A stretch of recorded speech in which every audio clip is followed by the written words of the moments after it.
পেয়েছেন কিনা আর কোথাও কোনো ফল পেয়েছেন কিনা?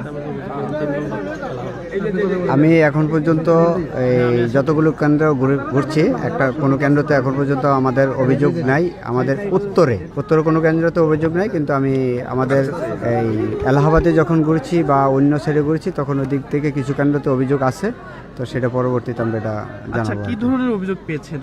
অভিযোগ মানে অনেকে শাপলাকলিতে যারা কাজ করতেছে তারা গণ অধিকার পরিষদের ট্রাক প্রতীকের তাদেরকে ঢুকতে দিচ্ছে না বা ওই জায়গায় যাইতে দিচ্ছে না, বা দেখা গেছে যে তাদেরকে হুমকি দিচ্ছে যে তোমরা এদিকে আসলে তোমাদেরকে সমস্যা করা হবে বা হাত পাবে।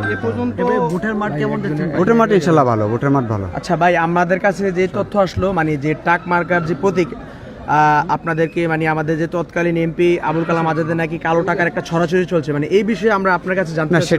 সেটা আমার কাছে এরকম কোনো মানে আমরা তো একটা কল রেকর্ড কালকে রাত থেকে শুনলাম যে এটা কোথা থেকে মানে আপনাকে নাকি বলা হচ্ছে যে আপনি একটা কলা গাছকে আমরা একটা দাঁড় করে দিয়েছি, আপনাকে বিভিন্ন যেমন বিএনপির প্রার্থী আছে, যেমন আমাদের তৎকালীন যেই জুলাই গণ অভ্যুত্থানে যেই দেবিদ্বারের ভিতরে যারা নৈসরকার মানে হামলা চালিয়েছে ছাত্র জনতার উপর, সেই মানুষ মানে তাকে নিয়ে প্রশ্ন হচ্ছে, আপনাকে নিয়ে প্রশ্ন হচ্ছে, আপনাকে নাকি একটা কলা গাছ হিসেবে দাঁড় করেছে। এই বিষয়ে মানে আপনার মতামত? সেটা আমি ক্লিয়ার না। জসিম ভাই, আইন শৃঙ্খলা নিয়ে আপনার কোনো অভিযোগ রয়েছে? না, আইন শৃঙ্খলা বাহিনী খুবই ভালো কাজ করতেছে।